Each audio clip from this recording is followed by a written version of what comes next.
The following Knowledge at Wharton podcast is brought to you by Vanguard, offering investments designed to help individuals and institutions reach their financial goals. Visit Vanguard.com. Additional support for this podcast comes from Wharton Executive Education. For more information on Wharton's executive course, Essentials of Management, please visit executiveeducation.wharton.upenn.edu.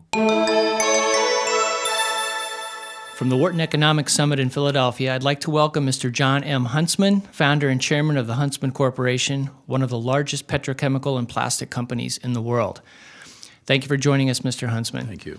Ethics and moral codes of conduct are somewhat different around the world, and you've done a lot of business around the world with all kinds of different folks. And some would argue that there are different standards. In some cases, things might be ethical in one country but not in another. What are the traits that you see across the board that are consistent in terms of ethics? Well, the only important and critical and standard trait is that found in an individual who travels between these various areas where there may be conflicts in ethical behavior. That is to say that, of course, situations will be different.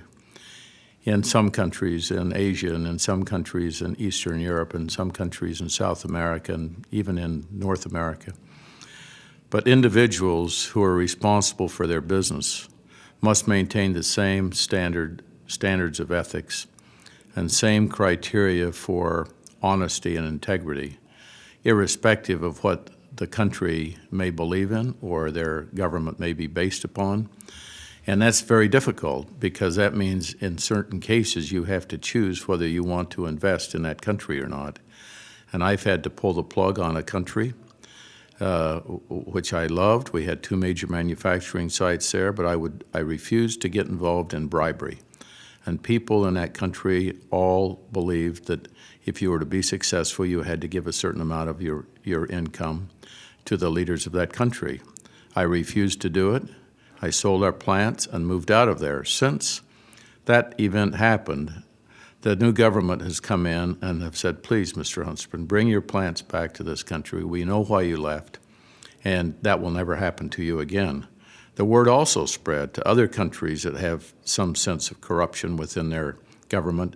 Don't deal with the Huntsman organization in a corrupt manner. They won't buy it. They'll pull the plug. They'll move out.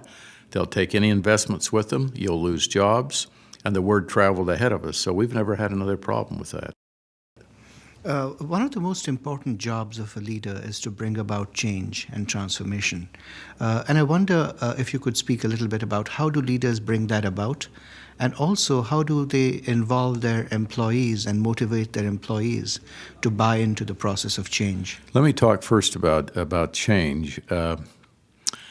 It is very important for a leader to surround himself or herself with people who are more effective in many ways than they are. For instance, I don't wear a wristwatch, as you can see. I don't know how to do email. I don't own a computer. I've thrown 6 cell phones away in the last year because I can't stand them. I'm a man who really should be relegated back to the 40s or the 50s as far as technology.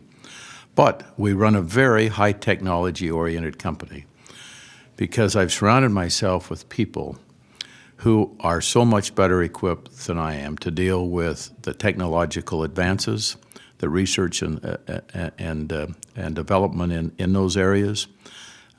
We have senior officers, and in fact our CEO is very attuned to this. He happens to be our son, but the people around me, including my personal assistants, all are people much better qualified than I am in that area. My main job as a CEO, as a chairman now, and it was as a CEO, was to put my arms around people and commend them and thank them and build them up and lift their spirits. But as far as any one individual being a master of many of the areas of involvement, that just isn't the way business is run.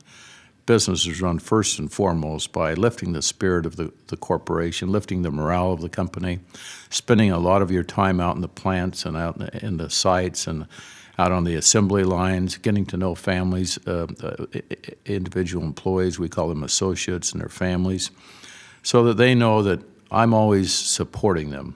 And if I support them, then they support me. But when it comes to the technological advances and things of that kind, I give way to those around me and just remain silent and thank other people for the wonderful talents that they bring to our business.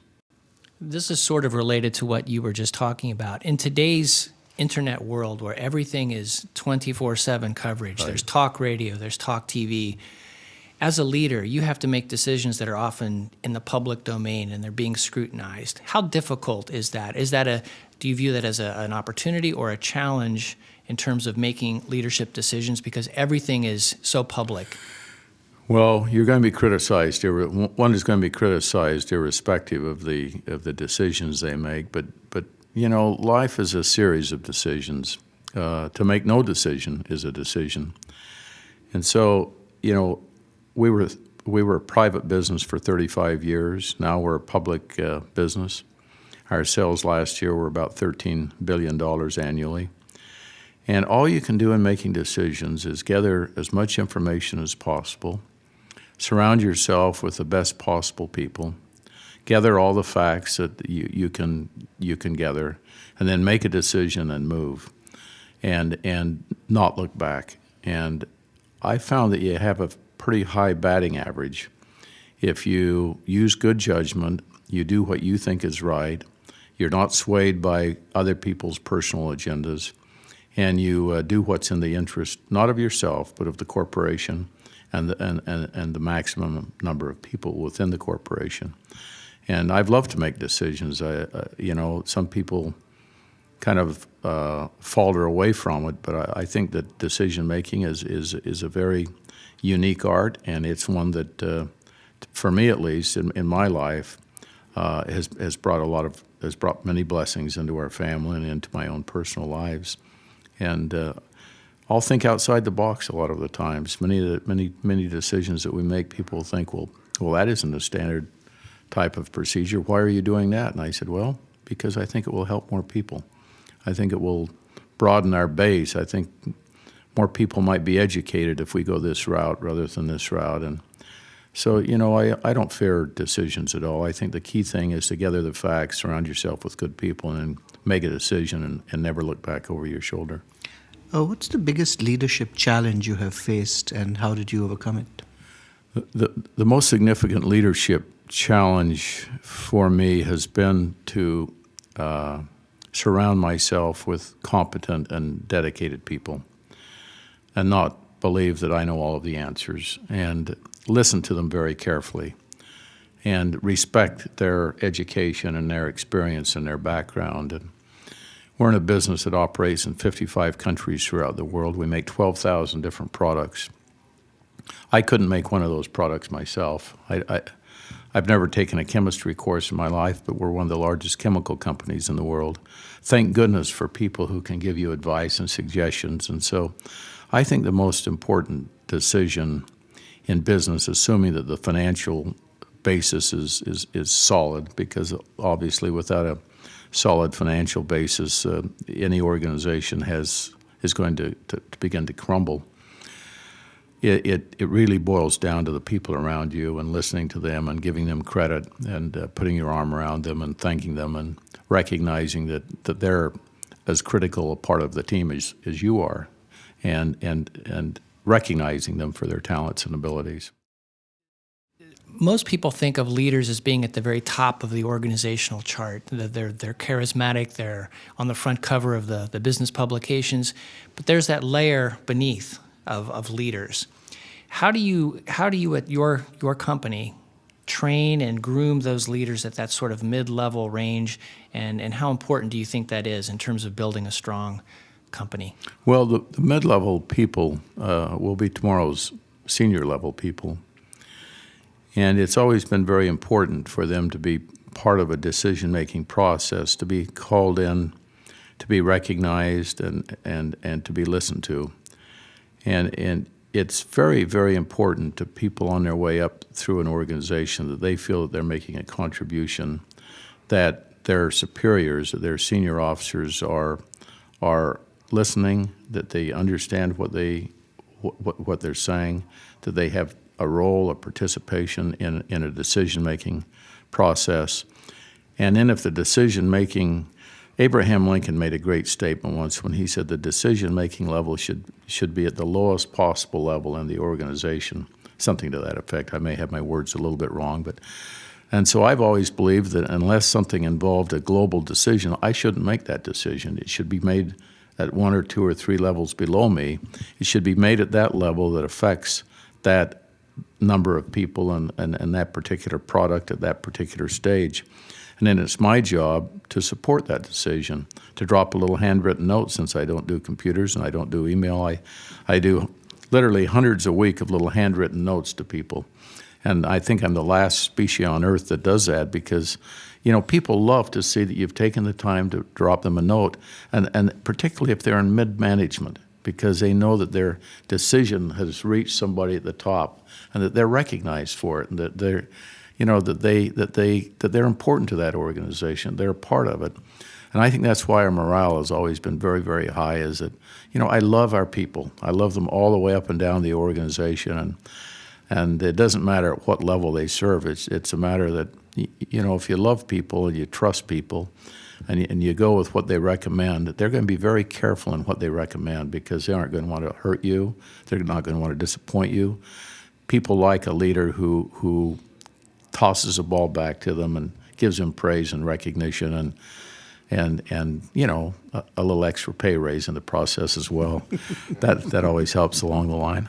Can I ask one last Surely. question? Second last question. How do you define success? How do you define success? I think inward happiness. Success can never be defined by money because there's never enough money to satisfy some people.